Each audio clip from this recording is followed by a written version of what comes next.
Okay, hypothesis testing क्या होती है उससे पहले we will discuss about the two things which is called the population and samples. तो लास्ट में हमने शुरू में भी इनिशियल में डिस्कस किया हुआ है कि हमारे पास पॉपुलेशन क्या चीज़ होती हैं। तो पॉपुलेशन में फिर डिफ़ाइन कर देता हूँ। पॉपुलेशन आपके पास एक ऐसा ग्रुप होता है जिसके बारे में आप कोई कंक्लूजन ड्रॉ करने जा रहे होते हैं, ठीक है ना। ऐसी एक एंटायर ग्रुप होता है जिसके बारे में आपने कोई डिसीजन लेना होता है, राइट। वो हमारे पास कहलाता है पॉपुलेशंस कहलाते हैं। ओके, और इसी तरह हमने एक चीज़ डिस्कस की थी, सैम्पल्स। तो सैम्पल्स हमारे पास क्या होते हैं, वो पॉपुलेशन का एक सबसेट होता है, एक हिस्सा होता है, उसे हम सैम्पल्स कहते हैं। तो हम सैम्पल को क्यों डिस्कस करते हैं, जैसे हमने शुरू में डिस्कस किया था कि कभी कभार पॉपुलेशन पे काम करना थोड़ा सा डिफ़िकल्ट होता है क्योंकि वो एक एंटायर ग्रुप होता है, बहुत बड़ी क्वांटिटी होती है। तो डिफ़िकल्ट होता है कि पॉपुलेशन के ऊपर आप वर्किंग कर सकें। तो उसके लिए हम क्या करते हैं, पॉपुलेशंस का कुछ सबसेट ले लेते हैं जो सैम्पल्स होता है। तो हम वर्किंग अपनी सैम्पल पे करते हैं और एक सैम्पल्स के जो रिजल्ट्स होते हैं उनको हम पॉपुलेशन पे इम्प्लीमेंट कर देते हैं। इसकी एग्जांपल ऐसे ही है जैसे अगर हम यूनिवर्सिटी के स्टूडेंट्स की एजेस देखना चाह रहे हैं, लेट्स से, तो अब यूनिवर्सिटी में लाजमी बात है जितने भी स्टूडेंट्स होंगे वो सारी की सारी हमारे लिए पॉपुलेशंस होंगी, क्योंकि हमने यूनिवर्सिटी के स्टूडेंट्स की एज के बारे में कोई डिसीजन निकालना है। तो जिसके बारे में हम डिसीजन निकाल रहे होते हैं वो हमारी पॉपुलेशन होती है। तो यहाँ पर जितने भी यूनिवर्सिटी के स्टूडेंट्स होंगे वो हमारे लिए एक पॉपुलेशन कंसिडर होगी। बट वर्किंग डिफ़िकल्ट कब हो जाएगी, अब अगर यूनिवर्सिटी में मोर देन 3000 स्टूडेंट्स है या 3000 जितने भी हैं, अब हर एक स्टूडेंट्स की जाके हाइट को एज को मेजर करना ये डिफ़िकल्ट है। डिफ़िकल्ट इसलिए है क्योंकि टाइम टेकिंग प्रोसेस है। तो उसके लिए क्या किया जाता है कि हम रैंडमली कुछ स्टूडेंट्स को पिक कर लेते हैं। अगर 3000 है लेट्स से, उसमें से हम 1000 स्टूडेंट्स को पिक कर लेते हैं और हम उनकी एजेस को देख लेंगे। तो ये सैम्पल्स हैं हमारे पास। वो जो हम रैंडम स्टूडेंट्स को पिक कर रहे हैं उन्हें हम सैम्पल्स कहते हैं। अब हम क्या करेंगे, उन स्टूडेंट्स की एज को मेजर कर लेंगे और जो भी उनकी एजेस आएंगी हम उसको इम्प्लीमेंट कर देंगे पॉपुलेशंस के ऊपर। हम ये मान लेंगे कि यार वो जो सारी पॉपुलेशन है उनकी एजेस यही हैं। उसमें एरर आ सकते हैं बट थ्योरी हमारी ऐसे ही चलती है, population and samples. So the first thing is the decision about a population can be taken easily on the basis of samples. तो हम क्या करते हैं, यहाँ पे लाजमी बात है, जो हमारी अजम्पशंस होती हैं, जो डिसीजन होते हैं पॉपुलेशन के बारे में, वो हम कैसे लेते हैं, वो हम डायरेक्ट पॉपुलेशन पे अप्लाई नहीं करते। हम उनमें से कुछ सैम्पल्स लेते हैं और उन सैम्पल्स के ऊपर हम क्या करते हैं, अपने रिजल्ट्स को इम्प्लीमेंट करते हैं, वहाँ से हम डिसीजन लेते हैं। और वो क्या होता है, जो सैम्पल्स के ऊपर आप डिसीजन ले रहे होते हैं उनको आप इम्प्लीमेंट कर देते हैं पॉपुलेशन के ऊपर, राइट जी। तो यही बात लिखी हुई है, the decision about a population can be taken easily on the basis of sample taken from the sample same population. यानी उसी पॉपुलेशन में से हम सैम्पल लेंगे, उसके ऊपर हम अपने डिसीजन निकालेंगे और उसको हम इम्प्लीमेंट कर देंगे पॉपुलेशन के ऊपर।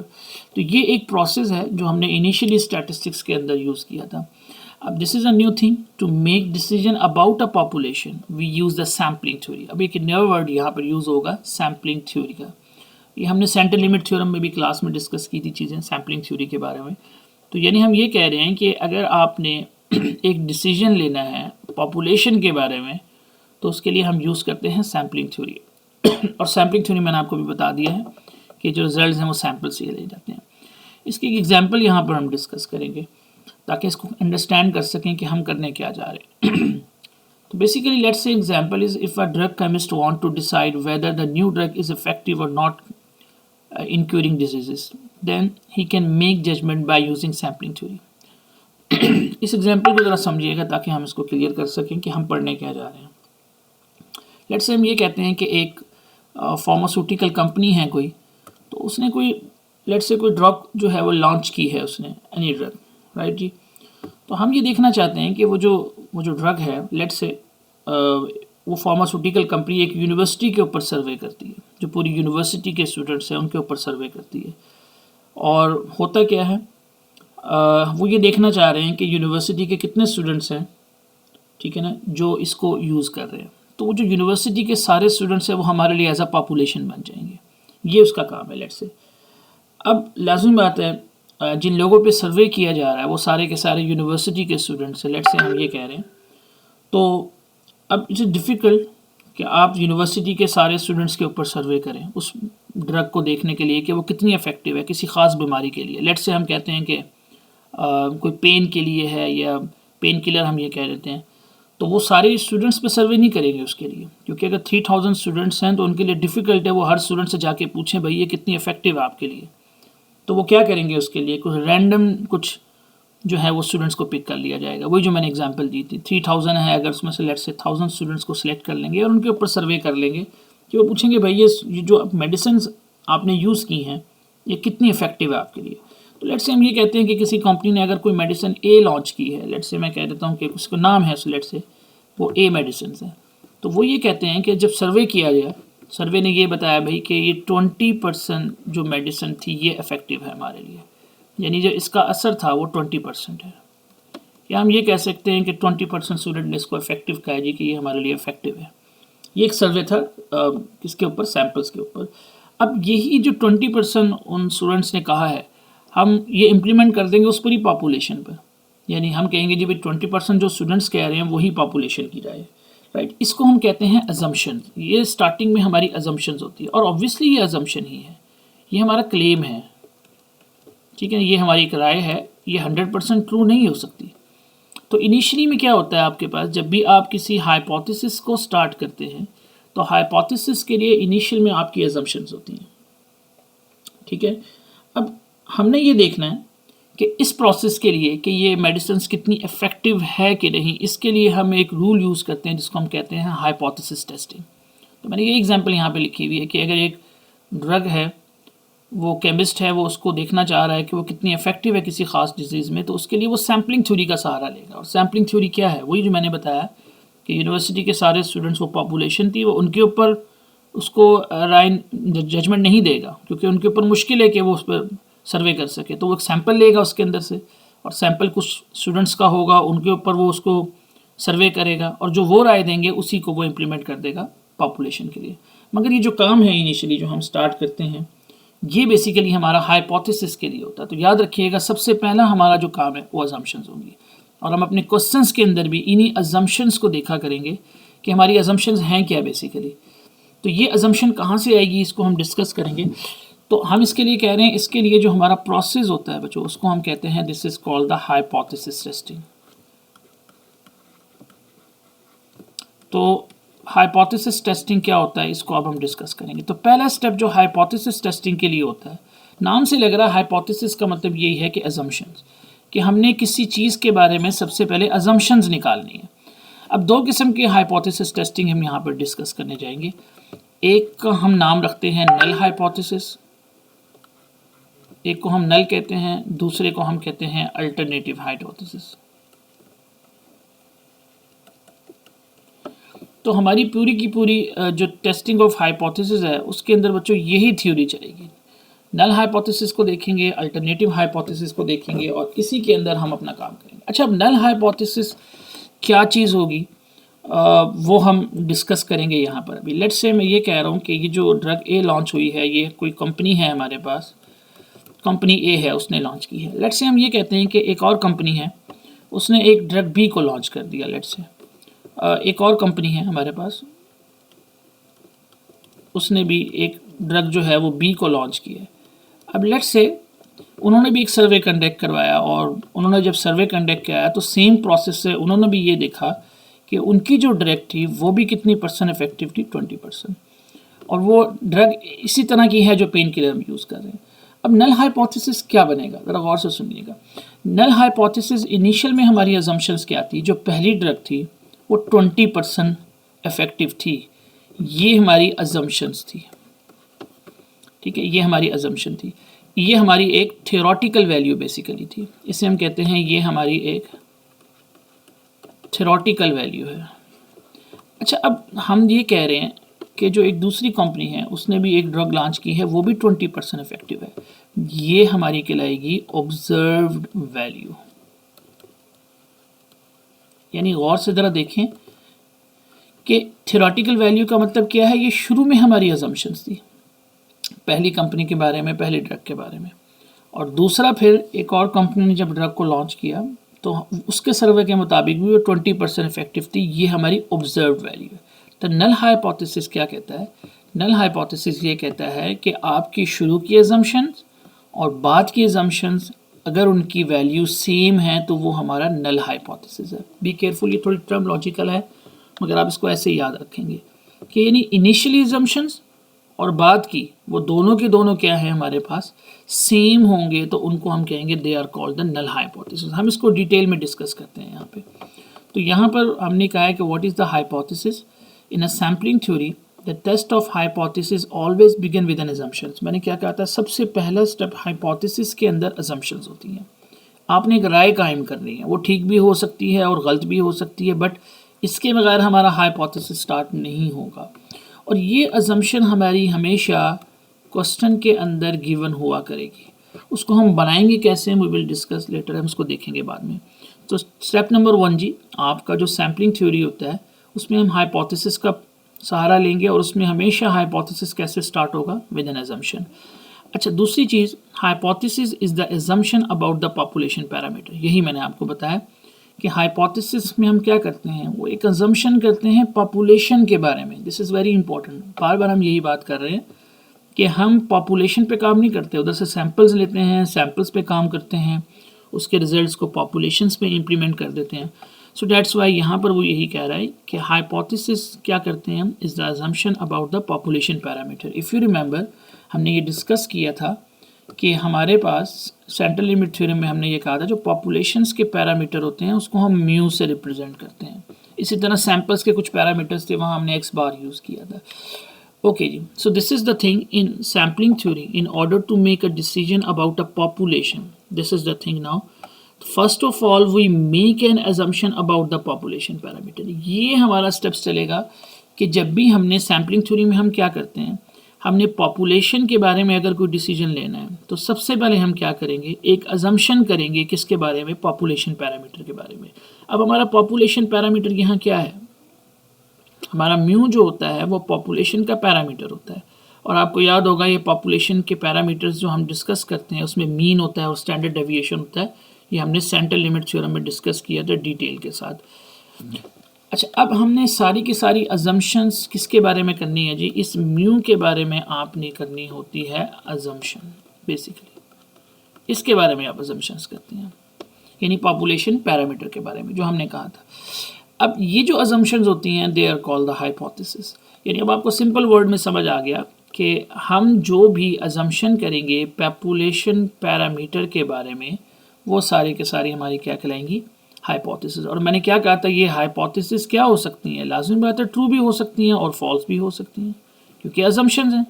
तो अजम्पशन जब भी होती हैं वो ट्रू भी हो सकती हैं और फॉल्स भी हो सकती हैं। ये छोटी सी लाइन आप याद कर लें। तो हम क्या करने जा रहे हैं, हम एक पॉपुलेशन पैरामीटर के बारे में अजम्पशंस करेंगे, वो हमारा हाइपोथेसिस कहलाएगा और वो अजम्पशन ठीक भी हो सकती हैं और गलत भी हो सकती हैं। तो ये प्रोसेस हमारे पास कहलाता है हाइपोथेसिस टेस्टिंग का। बट हमारी स्टार्टिंग हमेशा अजम्पशन से ही होती हैं। ओके जी, सो ऑलरेडी मैंने आपको बता दिया कि what is the population parameter. अभी हमने बताया कि पॉपुलेशन पैरामीटर क्या होता है, एक ऐसी स्पेसिफिक न्यूमेरिकल वैल्यू होती है जो पॉपुलेशन की कैरेक्टरिस्टिक्स को बताती है, यानी पॉपुलेशन की प्रॉपर्टीज़ को बताती है, उनकी खुसूसियात को बताती है, वो पॉपुलेशन पैरामीटर है। और नॉर्मली हम क्या यूज़ करते हैं इसके लिए, पॉपुलेशन मीन म्यू से हम कहते हैं और स्टैंडर्ड डेविएशन अगर आपको याद हो हम सिग्मा से रिप्रेजेंट करते थे। तो पॉपुलेशन पैरामीटर्स ऐसी वैल्यूज़ होंगी जो कि पॉपुलेशन की कैरेक्टरिस्टिक्स के बारे में बताएंगी, वो पॉपुलेशन पैरामीटर होंगे। सिमिलरली एक वर्ड होता है statistic. This is not a statistics, statistic ये क्या होता है, ये आपके पास स्टैटिस्टिक एक ऐसी न्यूमेरिकल वैल्यू होती है जो किसकी कैरेक्टरिस्टिक्स बता रही होती है, सैंपल की। तो आपने डिफरेंस ज़रूर रखना है कि जो पॉपुलेशंस की कैरेक्टरिस्टिक्स बता रही होती हैं वो आपके पास बेसिकली पैरामीटर्स होते हैं, पॉपुलेशंस के पैरामीटर्स होते हैं। नंबर 2 मैंने क्या बताया, जो आपको सैंपल स्टैटिस्टिक्स क्या होंगे, जो आपको कैरेक्टरिस्टिक्स बताएंगे सैंपल की, तो वो आपके पास सैंपल स्टैटिस्टिक्स होंगे। तो इनके अंदर हम एग्जांपल्स कौन कौन सी ले लेंगे, सो बेसिकली आपका सैंपल मीन और सैंपल स्टैंडर्ड डेविएशन, ये भी हमने सेंट्रल लिमिट थ्योरम में डिस्कस किया हुआ है। तो अभी तक हम बेसिक्स पर हैं कि पैरामीटर्स के जब हम वर्ड यूज़ करेंगे पैरामीटर्स, तो आपने ये याद रखना है कि पैरामीटर्स का जो वर्ड यूज़ होगा वो पॉपुलेशन के बारे में होगा, यानी पॉपुलेशन का मीन, पॉपुलेशन का स्टैंडर्ड डेविएशन, ठीक है। इफ़ यू रिमेंबर हमने ये सिंबल्स यूज़ किए थे और स्टैंडर्ड डेविएशन के लिए हमने इस तरह का एक सिंबल यूज़ किया था जो सिग्मा का एक वर्ड था, जो हमने उसमें सेंटर लिमिट थ्योरम में भी अपना पढ़ा था, लाइक अ सिग्मा। और यहाँ पर हमने इफ़ यू रिमेंबर कि हमने इसके अंदर सैम्पल मीन को हमने एक्स बार कहा था और स्टैंडर्ड डेविएशन को हमने सिग्मा एक्स बार का हमने सिंबल यूज़ किया था। ठीक है जी। तो ये हमारे स्पेशल नोटेशंस होती थी जो सैम्पल्स के लिए और दूसरे के लिए यूज़ होती थी। ओके जी, हाइपोथेसिस हो गया। अब मैंने आपको बताया था कि दो टाइप्स के आपके पास हाइपोथेसिस होंगे।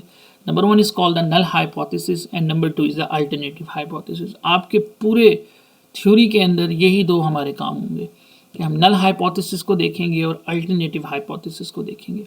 अब देखते हैं ये क्या होता है। नल हाइपोथेसिस थोड़ा सा ट्रिकी है, इसको ज़रा समझते हैं। What is the null hypothesis? अब नल हाइपोथेसिस जैसे नाम से लग रहा है, जैसे आप मैथमेटिक्स में पढ़ते हैं नल सेट। नल सेट का मतलब एम्प्टी, कुछ नहीं होता उसके अंदर। अब ये नल हाइपोथेसिस क्या है हमारे पास? So null hypothesis is the assumption. Number 1 आप याद रखेंगे कि नल हाइपोथेसिस हमेशा एक अजम्पशन होती है। मैंने आपको शुरू में बताया था हाइपोथेसिस की स्टार्ट ही अजम्पशन से होती है। That there is a no significance difference between the population parameters and the sample statistics. This is the important point. अब मैं इसको क्लियर करता हूँ उस ड्रग वाली एग्जांपल से। मैंने आपको यही बताया था, एक सूटिकल कंपनी है, अगर वो ड्रग ए को लॉन्च कर रहा है बच्चों, तो वो 20% लेट से इफेक्टिव थी। ये हमारी थ्योरेटिकल वैल्यू थी। जो इनिशियल हमारा सबसे पहले ये हमारी अजम्पशन थी। ये अजम्पशन कैसे हो गई? क्योंकि हमने पूरी पॉपुलेशन पे इसका टेस्ट नहीं किया। हमने कुछ सैंपल्स लिए, यानी कुछ रैंडम स्टूडेंट्स को लिया और उन रैंडम स्टूडेंट्स के ऊपर अजम्पशन लगाई, यानी उनसे जब सर्वे किया गया तो उन्होंने बताया भी 20% इफेक्टिव है। और हमने इसको किसके ऊपर इम्प्लीमेंट कर दिया? उन पूरे के पूरे स्टूडेंट्स पे हम मान के बैठ गए कि भाई पूरे स्टूडेंट्स ये कह रहे हैं। तो ये हमारी इनिशियली अजम्पशंस थी। उसके बाद हमने क्या कहा कि एक कंपनी थी लेट से, उसने एक ड्रग बी को लॉन्च किया और उसने भी जब सर्वे किया तो वो भी हमारे पास लेट से कितना परसेंट इफेक्टिव थी? 20% इफेक्टिव थी। तो अब हम ये कह रहे हैं कि इन दोनों में कोई डिफरेंस नहीं है। ये हमारा अजम्पशन था शुरू में और ये हमारी ऑब्जर्वेशन थी, यानी हमारी ऑब्जर्व ये वैल्यू थी। अब हमने ये क्लेम किया, शुरू में क्लेम हमने क्या किया था? हमारा क्लेम ये था कि 20% इफेक्टिव है और बाद में हमने जब एक नए प्रोडक्ट को ऑब्जर्व किया तो वो भी कितनी थी? 20%। तो ये हम कहेंगे there is a no difference between the population parameter and sample statistics, यानी इन दोनों में कोई डिफरेंस नहीं है क्योंकि दोनों ही पॉपुलेशन के बारे में इम्प्लीमेंट की जा रही है। तो यानी अब इसको ऐसे समझो कि अगर आपके पास पॉपुलेशन पैरामीटर और सैम्पल स्टैटिस्टिक्स में कोई डिफरेंस नहीं होगा तो उसको हम क्या कहेंगे? वो हमारा नल हाइपोथेसिस होगा। ये वर्ड थोड़ा सा डिफरेंट होता है, बट ऐसा क्वेश्चन में जब वर्ड यूज़ करेंगे तो हम इसको साथ साथ देखेंगे। There is a no difference between the population parameter and sample statistics. Okay, and number 2 is, हम क्या कह रहे हैं इसमें? इन द नल हाइपोथेसिस, हमारे पास नल हाइपोथेसिस में क्या होता है? We assume that our assumption is true. देखिए मैंने क्या बात आपसे कही कि आपका हम नल हाइपोथेसिस में हमारी अजम्पशंस क्या होंगी। देखो ये सारी चीज़ें क्वेश्चन में इंप्लीमेंट करनी है, ये सिर्फ थ्योरी नहीं है।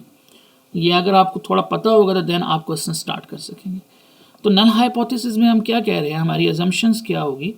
We assume that our assumption is true. तो देखो ये जो अजम्पशन की थी यहाँ पर ये रही कि भाई 20% इफेक्टिव है, मैंने इसको मान के चल लिया भाई ये ट्रू है, मैं इसको सच मान के चल रहा हूँ। लाजिम बात है, ट्रू क्यों मान रहे हैं? क्योंकि मैं इसको पॉपुलेशन पे इंप्लीमेंट कर रहा हूँ, तो हम कह रहे हैं जी ये हमारी ट्रू है। और फिर क्या होता है, इसकी ट्रूथनेस को साबित करने के लिए कुछ टेस्ट इसके ऊपर परफॉर्म हम करेंगे। हाइपोथेसिस में टेस्टिंग होगी कुछ, और वो टेस्ट आपको बताएंगे कि आप जो इसके बारे में क्लेम कर रहे हैं, जो भी आपका क्लेम इसके बारे में है, वो सही है या गलत है, वो ट्रू है या फॉल्स है। ये कैसे पता चलेगा? इसके लिए हमने कुछ टेस्ट को परफॉर्म करना होगा यहाँ पे, यानी कुछ टेस्ट के ज़रिए हम इसको कहेंगे ये पास है या फेल है, जो हमने क्लेम किया वो ठीक भी है कि नहीं। सो ये हमारे नल हाइपोथेसिस में होता है। हम क्या करते हैं जी? We assume that our assumption is true, ये हमारी अजम्पशन होगी, and the test is done for the possibility of rejection of null hypothesis. हम ये देखेंगे भाई कि जब हम अपनी अजम्पशंस कर लेंगे, अपना क्लेम कर लेंगे कि हमारा क्लेम ट्रू है, तो उसके ट्रू या फॉल्स के लिए हमने वहाँ पर कुछ टेस्ट को परफॉर्म करना है। ठीक है, ये हमारा काम होगा। अच्छा, अब नल हाइपोथेसिस को जो रिप्रेजेंट करेंगे वो हम करते हैं H0 के साथ। H के सबस्क्रिप्ट में एक 0 लगा देते हैं, से पढ़ते हैं H नॉट, राइट जी। तो हमारा नल हाइपोथेसिस क्या है जी? You remember there is no difference between the population parameter and sample, number 1। और नल हाइपोथेसिस में क्या होता है जी, हम ये अजम्पशंस करते हैं, बेसिकली हम एज्यूम करते हैं कि जो भी अजम्पशंस हम कर रहे हैं वो हमारी ट्रू है, हम इसको मान लेते हैं, हम इसको मान के चलेंगे और आखिर में जाके हम क्वेश्चन में कुछ टेस्ट परफॉर्म करेंगे, वो हमें बताएगा वो कौन से टेस्ट है। वो टेस्ट आपको बताएंगे कि ये रिजेक्ट हो रहा है, ये एक्सेप्ट हो रहा है बेसिकली।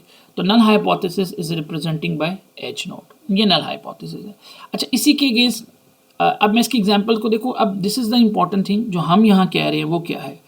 अब अगर मैं ये कह रहा हूँ कि मेरा नल हाइपोथेसिस रिप्रेजेंट हो रहा है H नॉट के साथ, सो अब आप इस एग्जांपल को ज़रा पढ़ें। लेट्स से मैं ये कहता हूँ the average age of university students is 22 years. अब ये वर्ड बड़ा इंपॉर्टेंट है, एवरेज का मतलब मीन। तो हम ये कह रहे हैं कि यूनिवर्सिटी के ऊपर जो सर्वे हुआ, उनकी जो एजेस निकाली गई, उनके एवरेज हमें क्या पता चली, 22 ईयर्स हैं वो। यानी बहुत सारे स्टूडेंट्स थे, किसी की 23 थी, किसी की जो थी 20.5 थी, किसी की 24 थी, किसी की 21 थी। जब इन तमाम स्टूडेंट्स की एवरेजेस ली गई तो एवरेज से पता चला भाई कि करीब करीब ये 22 ईयर्स के हैं, यानी 22 ईयर्स इनकी एज है। अब देखो, मैं अगर आपसे कहता हूँ भाई राइट डाउन इस नल हाइपोथेसिस, इस इंग्लिश स्टेटमेंट का नल हाइपोथेसिस लिखना है, ये हमारी स्टार्टिंग है। एक इंग्लिश स्टेटमेंट गिवन है, इसका मैंने नल हाइपोथेसिस लिखना है। अब नल हाइपोथेसिस को मैं कह रहा हूँ कि there is a no difference between the population parameter and sample statistics. इस वर्ड को याद रखना है कि कोई डिफरेंस नहीं होता किस में, पॉपुलेशन के पैरामीटर में और नल हाइपोथेसिस। देखो मैंने आपको कहा कि नल हाइपोथेसिस को बच्चों रिप्रेजेंट करते हैं H नॉट के साथ। अब देखो मैथमेटिकल में इसको क्या लिख रहा हूँ, H नॉट मेरा null hypothesis is equal to mu. Mu मेरा क्या होता है, किसका पैरामीटर है, ये पॉपुलेशन का। और ये मैंने इक्वालिटी का साइन क्यों लिखा है, क्योंकि डेफिनेशन कहती है कि इन दोनों में कोई डिफरेंस नहीं होगा। तो हमारा स्टार्ट कैसे होता है null hypothesis, the null hypothesis is always starting from this equality sign. कि आप ये कह रहे हैं कि जी आपकी जो अजम्पशन थी, आपका जो H नॉट है, आपका जो नल हाइपोथेसिस है, ये जो अजम्पशंस है और इस पैरामीटर में कोई डिफरेंस नहीं है, ये दोनों सेम है। और उसको हमने इक्वल किसके रखा है, 22 ईयर्स के। दिस इज द मीनिंग जी। तो ये सिग्मा के इक्वल भी तो हो सकता है। अभी हम आगे इसको डिस्कस करते हैं। अभी जो मैं नल हाइपोथेसिस के बारे में बता रहा हूँ, सिग्मा नहीं हो सकता क्योंकि हमने स्टैंडर्ड डेविएशन के बारे में बात नहीं की है, हमने बात की है पॉपुलेशन पैरामीटर्स के बारे में। और पॉपुलेशन पैरामीटर्स आपकी बात ठीक है, दो हैं, एक आपके पास म्यू है और एक सिग्मा है। लेकिन हम जब यहाँ पर स्टार्ट करेंगे अपनी मीन से करेंगे, क्योंकि यहाँ पे एवरेज की बात हो रही है ना, एवरेज आपका मीन होता है। तो अब हम ये जो मीन है आपका, ठीक है, हम क्या कह रहे हैं, ये वाला जो मीन है यहाँ आ गया, ठीक है। और हमारा नल, हमारी जो अजम्पशन थी शुरू में, इसके बारे में अजम्पशन क्या थी भाई, कि जो एवरेज एज है वो 22 ईयर्स है, ये हमारी अजम्पशन है। हमारी इस अजम्पशन में और हमारे इस पैरामीटर में कोई डिफरेंस नहीं होगा। Just remember this one. अच्छा, अब नल हाइपोथेसिस जब भी आप अपने क्वेश्चन में लिखेंगे इक्वालिटी साइन के साथ, बस, और कुछ नहीं करेंगे, कि इक्वालिटी साइन आपकी हुआ करेगी दिस इसकी। तो हम ये बात कर रहे थे कि लेट्स से ये एग्जांपल हम डिस्कस कर रहे थे बच्चों के, the average age of university student is 22 years. तो मैंने आपको बताया था कि इसका नल हाइपोथेसिस को लिखने का प्रोसेस क्या होता है। तो कोई भी स्टेटमेंट्स जो किसी फॉर्म में होती है उसको हमेशा नल हाइपोथेसिस में लिखने का आपका स्टेप पहला होता है। अच्छा, वो कैसे परफॉर्म हो रहा है, देखो मैंने आपको क्या कहा था, there is a no difference between the population and sample. तो हमने सिर्फ क्या करना है, हमने कहा था कि हम अपने नल हाइपोथेसिस को रिप्रेजेंट करेंगे H नॉट के साथ, ये हमारा नल हाइपोथेसिस है, और is equal to mu. Equality लिखते हैं हम क्योंकि नल हाइपोथेसिस में इसका मतलब होता है कि कोई डिफरेंस नहीं है हमारा नल हाइपोथेसिस में और पॉपुलेशन में, और इज इक्वल टू 22 जो हमें बताई जा रही थी। आपने याद ये रखना है कि बेसिकली आपका जो नल हाइपोथेसिस है वो इक्वालिटी से स्टार्ट होता है। थोड़ी सी कंफ्यूजिंग स्टेटमेंट है, अभी आस्ता आस्ता समझ आ जाएगी, ठीक है। अच्छा, इसके बाद एक होता है अल्टरनेटिव हाइपोथेसिस। ये इसके नाम से रिवर्स लग रहा है कि नल का अल्टरनेटिव। अल्टरनेटिव हाइपोथेसिस को हम रिप्रेजेंट करेंगे H1 के साथ, नल हाइपोथेसिस को हम रिप्रेजेंट करते हैं H नोट के साथ। अच्छा, अब ये क्या होगा, अल्टरनेटिव ये कहता है कि पॉपुलेशन पैरामीटर और सैंपल स्टैटिस्टिक्स में कोई ना कोई डिफरेंस होगा। नल हाइपोथेसिस ये कहता था कि कोई डिफरेंस नहीं है, अल्टरनेटिव ये कह रहा है कि इनके दरमियान कोई ना कोई डिफरेंस मौजूद होगा। यही डेफिनेशन लिखी हुई है कि the alternative hypothesis is symbolised by H1 is a statistical hypothesis that state the existence of a difference between a parameter and specific value. वो ये कह रहा है कि अब डिफरेंस होगा, यानी ये दोनों सेम नहीं होंगे। आसान वर्डिंग में याद रखें, नल हाइपोथेसिस में सेम होते हैं, अल्टरनेटिव में सेम नहीं होते। अब इसी इंग्लिश स्टेटमेंट की अगर अल्टरनेटिव फॉर्म लिखनी है तो वो क्या होगी? देखें, the average age of university students is 22 years, ये इसका नल हाइपोथेसिस है। बच्चों इसी का अगर अल्टरनेट लिखना है तो आप नॉट इक्वल का साइन डाल देंगे। ये नॉट इक्वल क्या बता रहा है? H1 रिप्रेजेंट कर रहा है अल्टरनेटिव को, नॉट इक्वल बता रहा है कि ये दोनों सेम नहीं है। तो आपका हर क्वेश्चन का स्टेप नंबर 1 यही हुआ करेगा कि आपने सबसे पहले नल हाइपोथेसिस को लिखना होगा, किसी भी इंग्लिश स्टेटमेंट को, उसके बाद उसका अल्टरनेटिव हाइपोथेसिस लिखना होगा। ये बड़ी इंपॉर्टेंट बात है जो हम यहाँ से स्टार्ट किया करेंगे किसी भी क्वेश्चंस को। मैं कुछ एग्जांपल्स यहाँ पर कोड अभी करूँगा। अच्छा, अब यहाँ पर यूँ बात समझें आप कि ये जो अल्टरनेट दोबारा बता दें। देखो, नल हाइपोथेसिस में हम ये कह रहे हैं कि there is a no difference between H0 यानी between population parameter and sample. ठीक है, सैंपल स्टैटिस्टिक्स, कोई डिफरेंस नहीं है तो इक्वल आ गया। अल्टरनेटिव का मतलब है कि अब डिफरेंस होगा। यहाँ पे नल हाइपोथेसिस में दोनों सेम होते हैं, अल्टरनेटिव में दोनों सेम नहीं होते हैं। आसान वर्डिंग में याद रखो। ये देखो, इसी का नल था, इसी का अल्टरनेटिव कैसे लिखा गया कि नॉट इक्वल का साइन। ये नॉट इक्वल क्या बता रहा है? H1 is equal to mu not equal to 22। यानी वो ये कह रहा है कि यहाँ पे क्या नल हमारी अजम्पशन क्या है? मैंने आपको क्या कहा था, नल हाइपोथेसिस में क्या होती है हमारी? ये हमारी अजम्पशन होती है। और अजम्पशन कैसे बनती है? अब देखो, ये अजम्पशन ऐसे बनी है कि यूनिवर्सिटी के स्टूडेंट्स की एवरेज एज देख रहे हैं। अब मैंने आपको क्या कहा था, ये यूनिवर्सिटी के जितने भी स्टूडेंट्स हैं ये आपके लिए कंसिडर होंगे एज अ पॉपुलेशन। लेकिन प्रॉब्लम क्या होती है कि हम पूरी की पूरी पॉपुलेशन पे वर्क नहीं कर सकते, टाइम कंज्यूमिंग है, मुश्किल होता है। तो मैंने इसके लिए क्या टेक्निक बताई थी कि आप बेसिकली इसमें से क्या करते हैं, एक सैंपल ले लेते हैं। तो सैंपल का मतलब क्या है कि अगर हमारे पास लेट से किसी यूनिवर्सिटी में हम ये कह देते हैं कि 3000 स्टूडेंट्स हैं, तो इसका ये हमारी पॉपुलेशन होगी। तो यहाँ से हमने क्या किया, कुछ सैंपल ले लिए। लेट से हमारा जो सर्वे है वो हम 1500 स्टूडेंट्स पे कर सकते हैं। और इन 1500 स्टूडेंट्स की अगर आपने जो एज फाइंड आउट की है वो एवरेज क्या निकली आपके पास, 22 ईयर्स निकली। अब हमने क्या करना है, हमने अजम्पशन लगानी है इसके बारे में। ये हमारी अजम्पशन है, आप खुद देखो, क्योंकि आपने ये अजम्पशन किसके बारे में की है, सैंपल्स के बारे में की है, नॉट अ पॉपुलेशंस। और इसी अजम्पशन को इम्प्लीमेंट कर देंगे पॉपुलेशन के बारे में। अब हम क्या कह रहे हैं, जो अजम्पशन हम इसके बारे में कर रहे हैं वही अजम्पशन हमारी पॉपुलेशन के बारे में होगी। ये हमारा क्लेम है, ये हमारा इनिशियल था कि हम कह रहे हैं कि हमारा जो सैंपल में से जो हमारा आ रहा है या पॉपुलेशन में से आ रही है वो दोनों की दोनों सेम है। ठीक है, अब इसके अगेंस्ट अल्टरनेटिव क्या कहते हैं कि नहीं जी, जो आपने एस्टिमेशन लगाया है वो ऐसा नहीं है, यानी वो गलत है। यानी जो आप अजम्पशन लगा रहे हैं कि सैंपल से और पॉपुलेशन से वो दोनों सेम है, अल्टरनेटिव कहता है वो दोनों सेम नहीं होंगे, यानी उनकी एज 22 ईयर्स के इक्वल नहीं होगी। और ये हमारा मैथमेटिकल रिप्रेजेंट हो रहा है, H1 is equal to mu not equal to 2। अच्छा, अब एक बात बताएं सोचकर, अब अगर मैं यहाँ से गौर करूँ तो यहाँ से दो बातें निकलती हैं। अगर नल हाइपोथेसिस को छोड़ के अल्टरनेटिव पे आ जाते हैं तो नल हाइपोथेसिस तो कहता था ये दोनों सेम है, अल्टरनेटिव कहता है ये सेम नहीं है। तो इसमें दो बातें हो सकती हैं। एक बात तो ये हो सकती है, या तो उन स्टूडेंट्स की एज ग्रेटर देन 22 होगी या उन स्टूडेंट्स की एज क्या होगी, लेस देन 22 होगी। ये दो ही ऑप्शन अल्टरनेटिव में पढ़ सकते हैं ना। हाँ, नल हाइपोथेसिस में तो इक्वालिटी है, उसको तो छोड़ दिया। अगर नल नहीं होगा तो अल्टरनेटिव होगा। अल्टरनेटिव पे वो कह रहा है कि उन स्टूडेंट्स की एज 22 ईयर्स के इक्वल नहीं है। तो फिर दो ऑप्शंस हो सकते हैं, या तो वो मोर देन 22 होंगे या वो लेस देन 22 होंगे। ये किस में ऑप्शन चली जाती है आपके पास, अल्टरनेटिव के अंदर। तो हम यही कह रहे हैं कि हम अपने क्वेश्चंस में जितने भी सिंबल्स यूज़ करेंगे उनके अंदर या तो हमारे पास इक्वालिटी का सिंबल होगा जो नल हाइपोथेसिस में जा रहा है।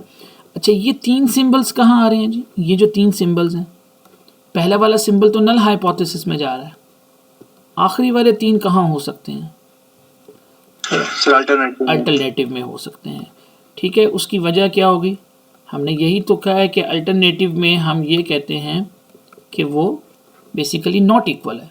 तो नॉट इक्वल में यही दो ऑप्शंस आ जाते हैं। देखिए नॉट इक्वल का मतलब है अगर वो उस 22 ईयर्स एज के इक्वल नहीं है तो इधर वो उससे ज़्यादा होंगे या कम होंगे। तो ये चार सिंबल्स के साथ हम अपने क्वेश्चंस में चला करेंगे, ठीक है। Null hypothesis is always exist in equality form, इसमें गलती नहीं करनी, ये आपका रट्टा ही है, समझ रहे कि क्वेश्चन जब स्टार्ट होगा तो अपनी इंग्लिश स्टेटमेंट को फौरन आपने नल हाइपोथेसिस में लिख देना है, ठीक है। और अब ये जो अल्टरनेटिव की कन्फ्यूजन है ना, ये हम ख़त्म करेंगे, क्योंकि ये क्वेश्चन में हमेशा आपको गिवन होगा। क्योंकि देखें तीनों साइन तो नहीं डाल सकते, वो आपको बता देगा भाई कि हम ये तो ग्रेटर देन पे काम कर रहे हैं या लेस देन पे काम कर रहे हैं, इसको हम डिस्कस करेंगे आगे। तो अब बच्चों यहाँ पर हमने जो काम करना है ना, जरा गौर से सुनिएगा। ये जो मैं आपको बता रहा था कि नॉट इक्वल टू 2, इस नॉट इक्वल टू 2 में दो बातें छुपी हुई हैं, या तो ग्रेटर देन या लेस देन। ऐसे प्रोसेस को हम कहते हैं this is called two tail test. Two tail क्यों कह रहे हैं?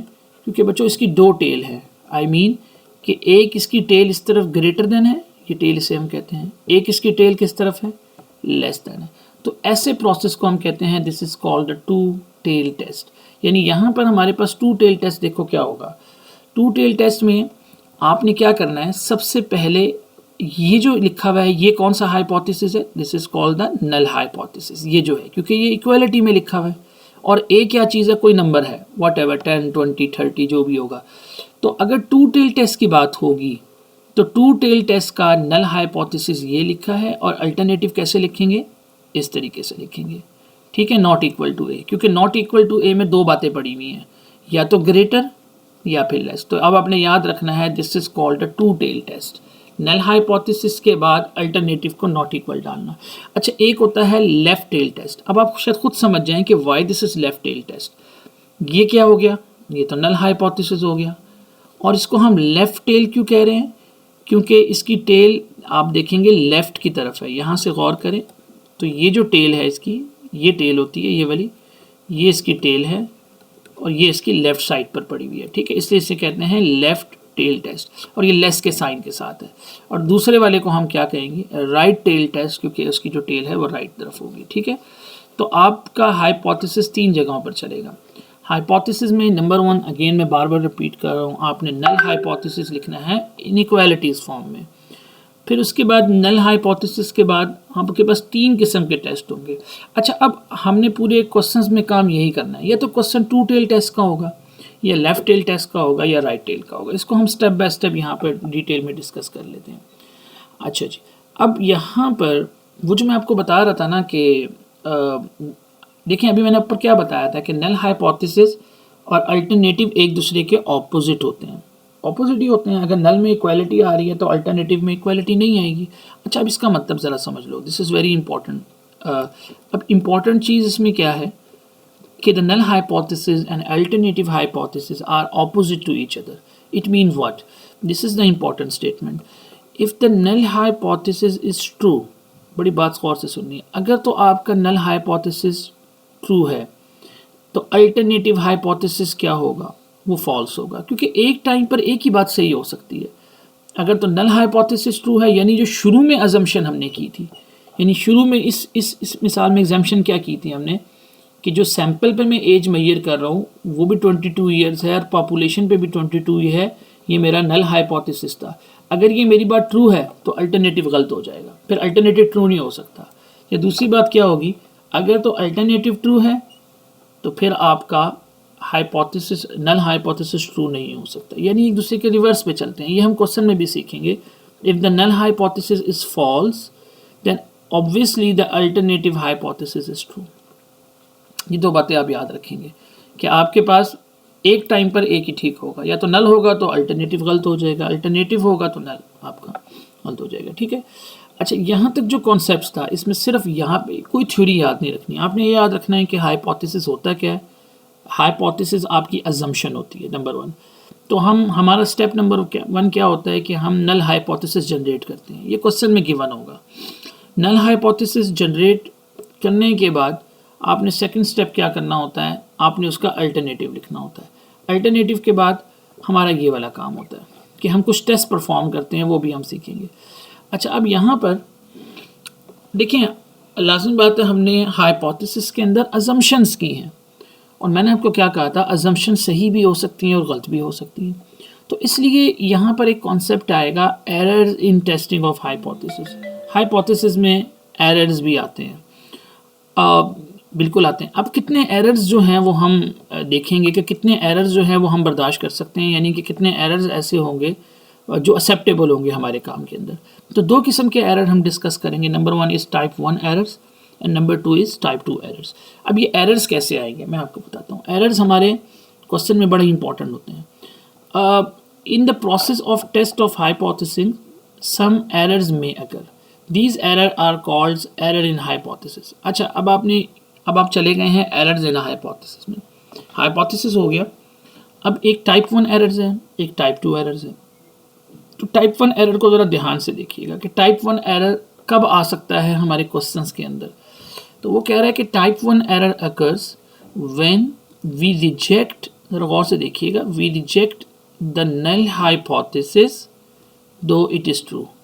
यानी ये एरर तब आएगा जब हम अपने नल हाइपोथेसिस को रिजेक्ट कर देंगे हालांकि वो ट्रू होगा। यानी बात ये होगी कि जो हमने अजम्पशंस की थी वो बिल्कुल ट्रू थी नल हाइपोथेसिस की, लेकिन हमने उसे गलती से क्या कर दिया, उसको गलत मान लिया। तो ये हमारा टाइप 1 एरर आ जाएगा।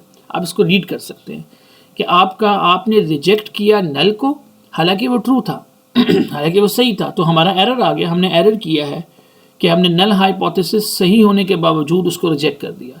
तो इस तरह के एरर को हम कहते हैं टाइप 1 एरर।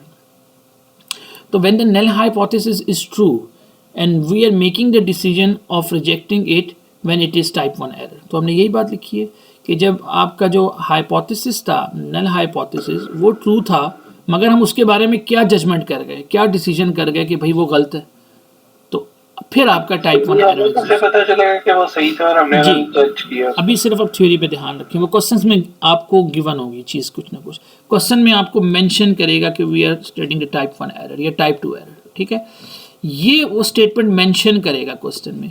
जब वो ये स्टेटमेंट मेंशन करेगा ना कि हम टाइप 1 एरर हमारे पास मौजूद है, तो आप समझ जाओगे कि टाइप 1 एरर में क्या हो रहा है कि आपका नल हाइपोथेसिस ठीक है मगर उसको गलती से हम गलत कंसिडर कर रहे हैं, ये टाइप 1 एरर होगा। ठीक है, अब हम ये कहते हैं जी the probability of type 1 error is denoted by alpha. ये छोटी छोटी बातें अगर आप कहीं लिख भी लेंगे तो ज़रूरी नहीं है थ्योरी लिखने की। यानी प्रोबेबिलिटी ऑफ टाइप 1 एरर जो है वो अल्फा होगी। हम यानी प्रोबेबिलिटी ऑफ टाइप 1 एरर को रिप्रेजेंट करेंगे अल्फा के साथ। टाइप 1 एरर की जो प्रोबेबिलिटी है we are representing by alpha. तो हम ये कहेंगे जी कि अब आपने ये बस याद रखना है कि ये सिंबल है एक, कि टाइप 1 एरर की वजह से जो भी प्रोबेबिलिटी आएगी उसको अल्फा से रिप्रेजेंट कर रहे हैं। अच्छा, अब एक बात सोच के बताएं, टाइप 1 एरर की प्रोबेबिलिटी अगर अल्फा है, तो अगर मैं आपसे ये कहूँ कि probability of not type 1 error वो कितनी हो सकती है? 1 minus alpha. 1 minus alpha. Reason क्या होगी? रीज़न में से माइनस कर देंगे ना उसकी प्रोबेबिलिटी। हाँ, याद है ये बात मैंने आपको बताई थी कि sum of probabilities is always equal to 1। तो इसका मतलब है कि इसकी जो प्रोबेबिलिटी होगी वो 1 माइनस अल्फा हो जाएगी। तो ये प्रोबेबिलिटी अल्फा किसकी है? टाइप 1 एरर के आने की प्रोबेबिलिटी है। और ये क्या है?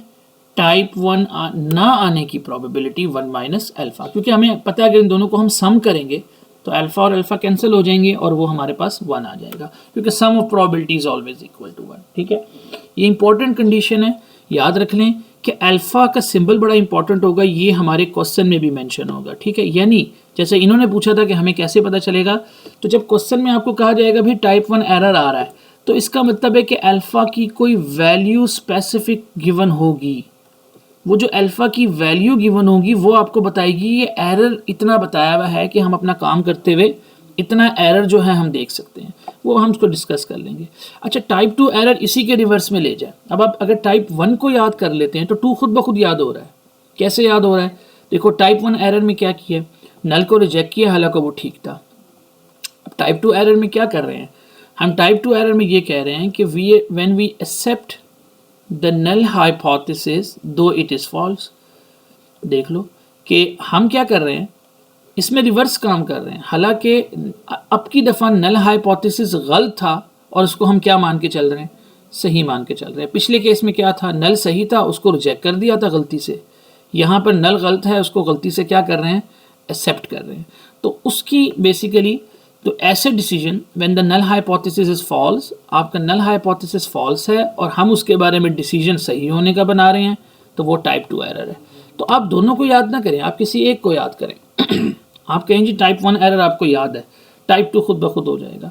तो टाइप 2 की जो प्रोबेबिलिटी होती है उसको बीटा से रिप्रेजेंट करते हैं, और 1 माइनस बीटा क्या होगी, टाइप 2 ना आने की प्रोबेबिलिटी, ठीक है, यानी 1 माइनस बीटा आपके पास हो जाएगी। तो अब ये दो चीज़ें आप याद रख लें कि टाइप 1 एरर आपका कब आ सकता है और टाइप 2 एरर आपका कब आ सकता है। अब अगर इसको इस छोटे से आप टेबल्स को देखें तो आपको यहाँ से पता चलेगा। देखो मैं ये कहता हूँ कि यहाँ से अगर पढ़ना शुरू करें, एच नॉट इज़ ट्रू, ये एच नॉट क्या है, नल हाइपोथेसिस, क्योंकि हम नल हाइपोथेसिस को एच नॉट से रिप्रेजेंट करते हैं। एच नॉट इज़ ट्रू कि नल हाइपोथेसिस ट्रू था, राइट, और हम इसको ट्रू ही एक्सेप्ट कर रहे हैं। बच्चों ज़रा यहाँ पर गौर से देखिएगा, यहाँ से चल रहे हैं ऐसे कि मैं ये कह रहा हूँ, यहाँ से देखें ऐसे इसको डिसीजन कैसे बना रहे हैं। तो अगर नल हाइपोथेसिस ट्रू था और हमने इसको ट्रू ही मान लिया, देखें ट्रू था और ट्रू ही माना, तो हमारा डिसीजन करेक्ट होगा। करेक्ट डिसीजन हमने लिया क्योंकि पहले नल हाइपोथेसिस ट्रू था और हमने इसको ट्रू ही माना, तो वो हमारा सही डिसीजन है, ठीक है। अच्छा, अब दूसरा यहाँ से अगर आप इसको देखो, अब इस पर आ जाए, अब दूसरी लाइन पे जो मैं यहाँ से बना रहा हूँ, इन दोनों रेट्स को देखें। तो अब गौर करें, मैंने आपको टाइप 1 एरर क्या बताया था कि टाइप 1 एरर कब आ रहा है आपके पास, वो तब आ रहा है जब यहाँ से पढ़ें एच नॉट इज़ ट्रू, यानी नल हाइपोथेसिस ट्रू है और हमने उसको गलती से क्या मान लिया, हमने उसको रिजेक्ट कर दिया, तो हमारा टाइप 1 एरर आ गया। मैंने यही आपको बताया था कि टाइप 1 एरर क्या होता है कि हमारा एच नॉट यानी नल हाइपोथेसिस ट्रू होता है और हम उसको गलती से रिजेक्ट करना शुरू कर देते हैं, तो हमारा टाइप 1 एरर एग्जिस्ट हो जाता है। और टाइप 1 एरर की प्रोबेबिलिटी क्या होती है, अल्फ़ा। यहाँ क्यों 1 माइनस अल्फ़ा लिखी है, द रीज़न इज़ क्योंकि अगर आप पहले पार्ट्स को देखें, ये जो रेड लाइन में आ रहा है कि नल हाइपोथेसिस ट्रू था और उसको हम एक्सेप्ट कर रहे हैं नल ही, तो फिर टाइप 1 एरर की तो आ ही नहीं रही प्रोबेबिलिटी, और ना आने की प्रोबेबिलिटी कितनी होती है, 1 माइनस अल्फ़ा।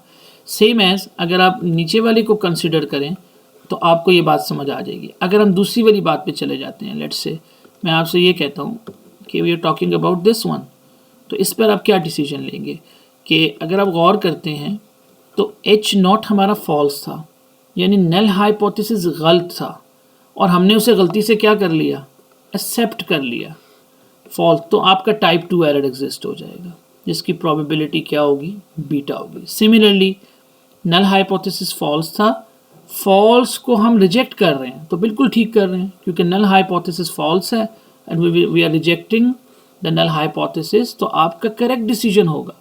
और करेक्ट डिसीजन का मतलब आपका एरर नहीं आ रहा, तो एरर ना होने की प्रोबेबिलिटी 1 माइनस बीटा होती है।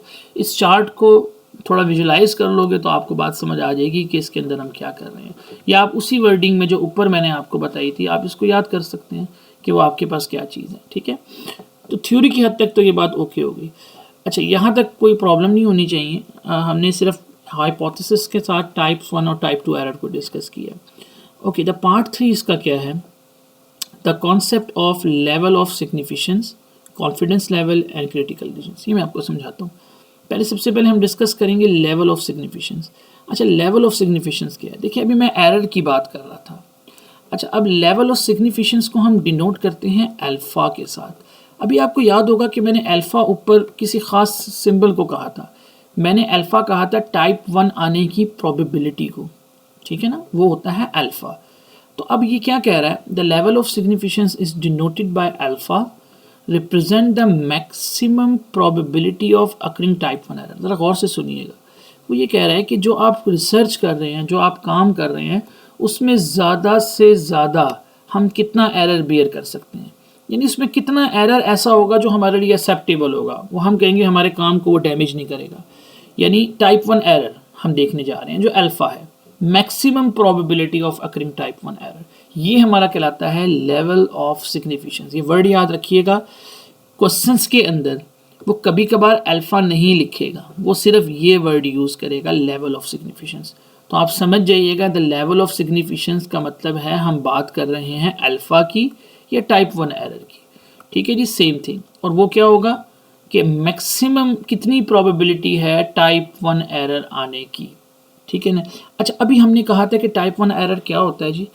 टाइप 1 एरर ये होता है कि हमारा नल हाइपोथेसिस क्या होता है, बेसिकली सही होता है और उसको हम क्या कर रहे होते हैं, रिजेक्ट कर रहे होते हैं। तो यही तो हम बात कह रहे हैं, the level of signification is the probability of rejecting a null hypothesis when it is true. यानी लेवल ऑफ सिग्निफिकेशन क्या है कि किस चीज़ की प्रोबेबिलिटी के बारे में बात हो रही है, कि हम उसकी प्रोबेबिलिटी देखेंगे कि हमने गलती से नल हाइपोथेसिस को रिजेक्ट किया हालांकि वो ट्रू था।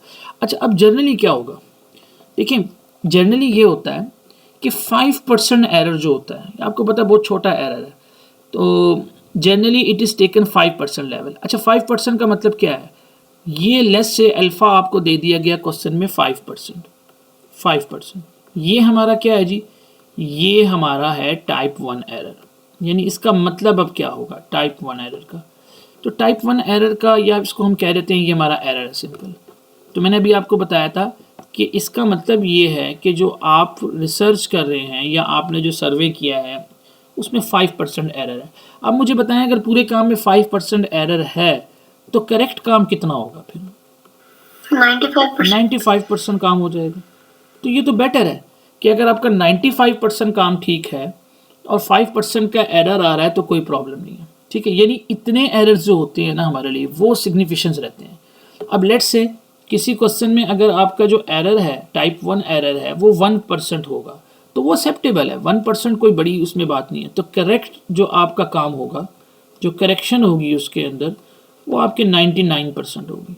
तो यानी मैं बताने के आपको जा रहा हूँ कि आपका जो क्वेश्चन में ज़्यादातर अल्फ़ा की वैल्यूज़ गिवन होगी वो या तो 5% हुआ करेंगी, ये 1% होंगी, ये 2% होंगी, या 3% होंगी। 5%, 6% यानी बहुत हाई नहीं होगी। तो ये हमारा लेवल ऑफ सिग्निफिकेंस है, यानी इतना एरर जो हम अपने काम में बियर कर सकते हैं, ठीक है। तो ये होता है टाइप 1 एरर।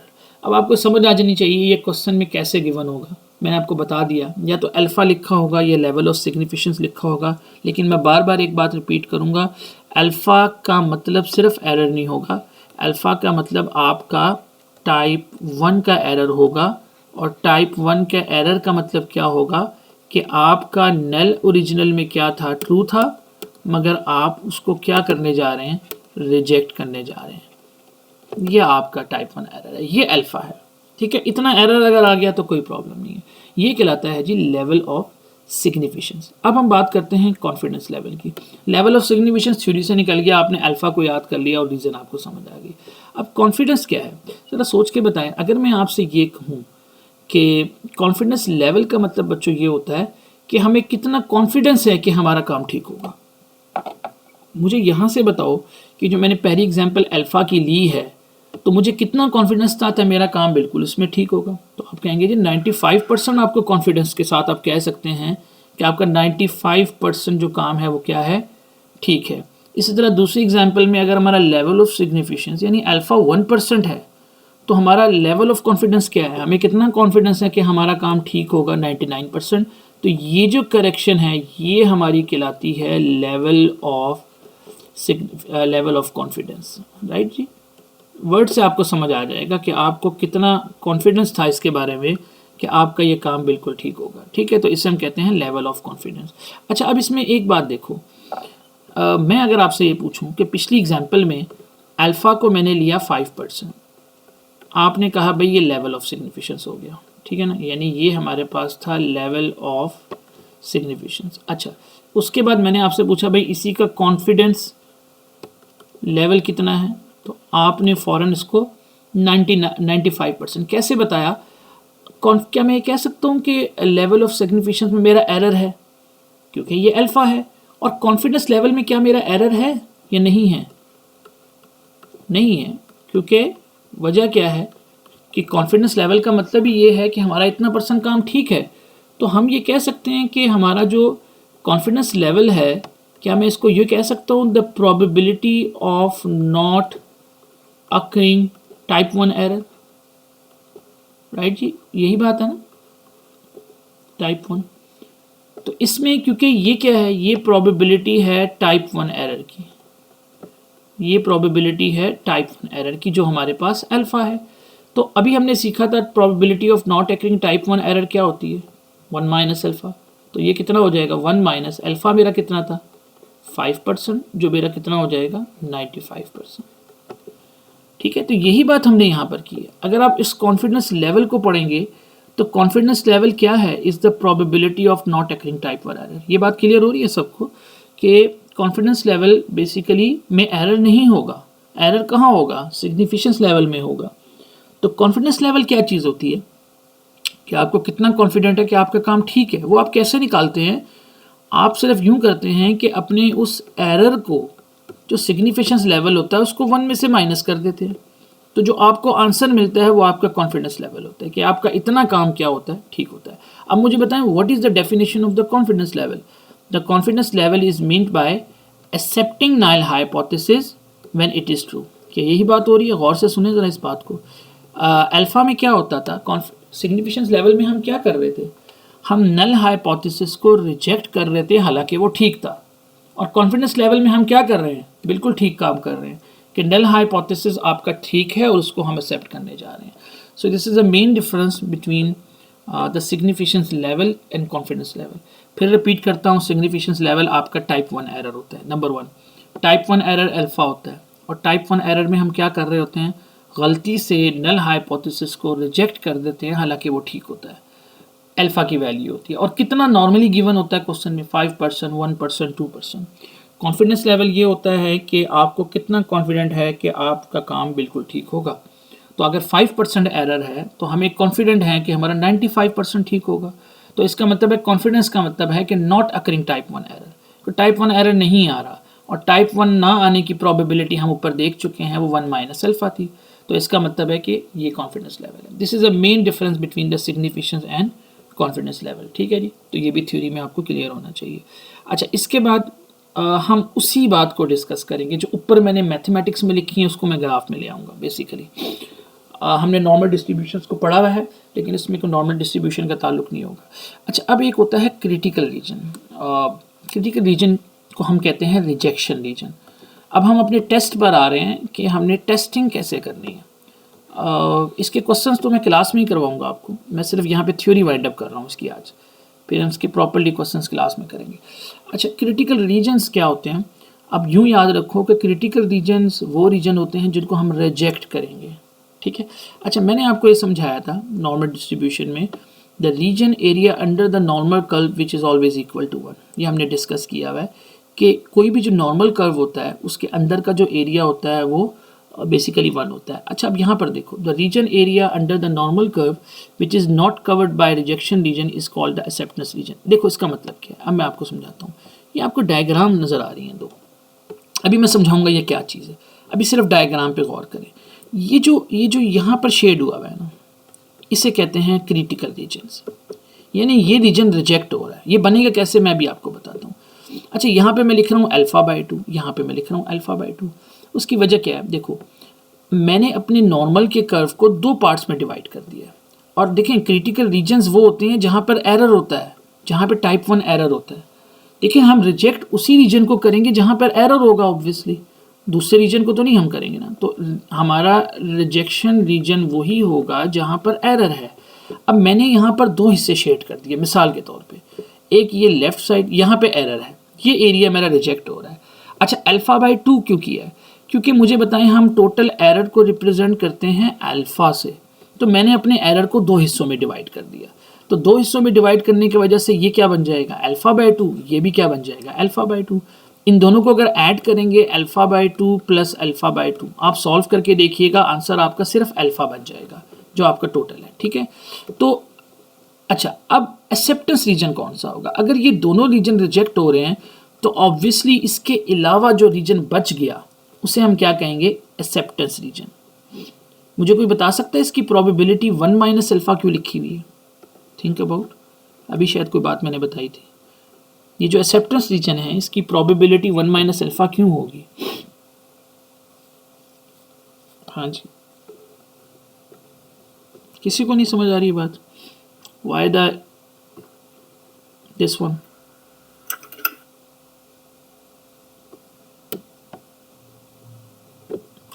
सर अल्फा जो है वो टाइप 1 एरर की करेंगे प्रोबेबिलिटी है। देखो अभी मैंने आपको एक बात बताई थी कि एक होता है अल्फ़ा आपके है रिजेक्शन रीजन या फिर आपका एरर। देखो एरर के बाद एक्सेप्टेंस अभी मैंने बताया कि कॉन्फिडेंस लेवल क्या होता है कि आपको कितना कॉन्फिडेंट है कि आपका काम ठीक होगा। ऑब्वियस सी बात है अगर यहाँ पर एरर पड़े हुए हैं, ये एरर हैं, ये एरर हैं, तो ये वाला काम तो रिजेक्ट हो गया, तो ऑब्वियसली कौन सा काम एक्सेप्ट होना है जो इसके अलावा है। इसके अलावा तो ये वाला काम है और यही तो हमारा कॉन्फिडेंस लेवल है, हमने इसको डिस्कस किया था। और कॉन्फिडेंस लेवल की प्रोबेबिलिटी क्या होती है, 1 माइनस अल्फा होती है। अब एक लेट्स से सेकंड डायग्राम को मैं बताता हूँ आपको।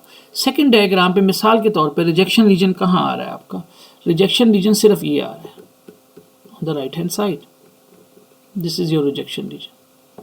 अगर ये रिजेक्शन रीजन है तो एक्सेप्टेंस रीजन कौन सा होगा इसके अलावा, अदर देन दिस रीजन, वो आपका ये एक्सेप्टेंस रीजन होगा, वो यहाँ पड़ा हुआ होगा। तो देखो पहले डायग्राम को क्लियर करना है, अदरवाइज क्वेश्चंस की सेंस नहीं बनेगी आप लोगों को। मैंने ये क्यों अल्फा बाय 2 हुआ ये तो बात की बात है, पहले तो ये समझें कि आपका अगर रिजेक्शन एरिया, लेट्स से मैं अब आपसे ये कहता हूँ कि मैं एक और डायग्राम यहाँ पर बना के देख लेता हूँ, वो ये होगी। लेट्स से मैं एक यहाँ पे नॉर्मल कर्व को लेट्स से कोई एक्स्ट्रा ड्रॉ कर लेता हूँ, कोई नॉर्मल कर्व है, और मैं ये कहता हूँ कि इस नॉर्मल कर्व के अंदर मैं एरिया यहाँ पर शेड करता हूँ और मैं ये कहता हूँ भाई कि ये जो है ये मेरा क्रिटिकल रीजन है। तो मेरा एक्सेप्टेंस रीजन कौन सा हो जाएगा फिर, जो इसके अलावा होगा। अब इसके अलावा कौन सा रीजन है, वो ये येलो वाला है। अगर मेरा क्रिटिकल रीजन लेफ्ट साइड पर पड़ा हुआ है तो ये वाला जो हमारा वर्क होगा इसको हम कहेंगे this is called acceptance region. तो मैं 3 ऑप्शंस आपके पास हो सकते हैं। देखो एक ऑप्शन ये हो सकता है कि आपका जो क्रिटिकल रीजन है वो लेफ्ट साइड पर पड़ा हो, यानी जो एरिया अब रिजेक्शन एरिया आपका है वो आपका लेफ्ट साइड पर हो, तो ऑब्वियसली एक्सेप्टेंस आपका राइट साइड वाला हो जाएगा। या दूसरा ऑप्शन क्या हो सकता है कि आपका जो क्रिटिकल रीजन है वो राइट साइड पे पड़ा हुआ हो, ठीक है, यानी इस दफ़ा अल्फ़ा यहाँ पड़ा हुआ था, अब अल्फ़ा राइट पे पड़ा हुआ है, तो एक्सेप्टेंस रीजन उसके बैक वाला हो जाएगा। या तो क्रिटिकल रीजन दोनों साइड पर पड़ा होगा तो एक्सेप्टेंस रीजन उसका मिडल वाला हो जाएगा। तो ये बात याद रखिएगा, ये 3 ही रीजन्स के साथ हम क्वेश्चंस में चलाते हैं अपने आप को कि क्रिटिकल रीजन्स आपके पास कहाँ कहाँ लाई करते हैं, या तो लेफ्ट पर या राइट पर या इन दोनों केस में। लास्ट में वाइंड अप करूँगा इसके बाद बस कि ये एक चीज़ जो मैंने क्लियर की है, इसके बाद आपको कुछ यहाँ पर वो जो मैंने शुरू में डिस्कस किया था what is mean by 1 tail test, 2 tail test, या हमारे पास अल्टरनेटिव क्या होते हैं। तो ये कॉन्सेप्ट्स बीच में आ रहे हैं, concept of 1 tail test, 2 tail test and the critical values in the test of hypothesis. अच्छा, सबसे पहले हम डिस्कस कर लेते हैं 1 टेल टेस्ट को। मैं आपको सारा कुछ मैथमेटिकल समझाता हूँ। अच्छा, अब देखें 1 टेल टेस्ट आपके पास क्या होंगे। अभी हमने ऊपर कुछ बातें लिखी थी, उसको हम यहाँ डिस्कस करेंगे। The 1 tail test is a test of hypothesis in which the alternative hypothesis is expressed by using of less than symbol और मोर देन सिंबल। अच्छा, अब मैंने आपसे ऊपर एक एग्जांपल बनाई थी वो 22 ईयर्स की स्टूडेंट्स की, कि average age of university is 22 years. तो उसका हम नल हाइपोथेसिस क्या लिख रहे थे, H0 is equal to mu is equal to 22। हमने कहा था there is a no difference between the parameter and sample, ये हमारा था नल हाइपोथेसिस। तो मैंने आपको क्या कहा था, हम हमेशा स्टार्ट ऐसे ही किया करेंगे। अच्छा, इसके बाद इसका अल्टरनेटिव क्या लिखा था आपने अल्टरनेटिव लिखा था इसका कि ये नॉट इक्वल के साइन पर आ जाएगा, यानी अल्टरनेटिव को हम रिप्रेजेंट करेंगे H1 से, this is equal to μ1, this is not equal to 22। यहाँ तक बात हमने कर ली थी। अब मैंने आपको ये कहा था कि ये जो मैं यहाँ पे लिख रहा हूँ इसका स्पेशल नाम होता है 2 टेल टेस्ट। इसको हम कह रहे थे कि 2 टेल टेस्ट। उसकी रीज़न क्या थी 2 टेल की, उसकी रीज़न ये थी कि नॉट इक्वल के साइन में 2 बातें छुपी हुई थी आपके पास। क्या क्या थी, या तो ये वैल्यू जो है वो मोर देन 22 होगी, यानी मैं इसको ऐसे लिख सकता हूँ मैथमेटिकल में। तो आई हैव 2 ऑप्शंस। नंबर 1, ये तो पहली ऑप्शन ये होगी कि मेरा जो H1 होगा वो is equal to μ1 is more than 22, या तो ये बात हो जाएगी मेरे पास। या तो वो 22 से उनकी एजेस ज़्यादा होंगी, या दूसरी बात क्या हो जाएगी कि H1 is equal to μ1 is less than 22। तो ये दो ही ऑप्शंस हो सकते हैं। अब देखें टू टेल तो ये हो गया। अब ये जो मैंने ग्रेटर के सिंबल के साथ इसको यूज़ किया है, इसको हम कहते हैं this is called the right tail. और इसके रीज़न मैंने आपको बताई थी, ये देखें जहाँ मैं डॉट लगा रहा हूँ, इसकी टेल राइट की तरफ है। सिमिलरली ये वाला जो होता है इसको हम कहते हैं this is called the left tail. अब यही बात है मैंने यहाँ लिखी हुई है, ये देख लें आप कि alternative hypothesis is expressed by using the symbol of less then और मोर देन। कि अल्टरनेटिव के अंदर दो ही बातें होती हैं, या तो लेस होता है जो मैंने बताया था, या फिर ग्रेटर होता है। अब वो क्या कहता है, in this test of hypothesis entire critical region lies in one of the tail of the distributions। यानी अभी क्लियर करते हैं, the critical region will be lie at the right tail if the alternative hypothesis has a symbol more than। ये देखिए बच्चों, इस चीज़ को देख लो।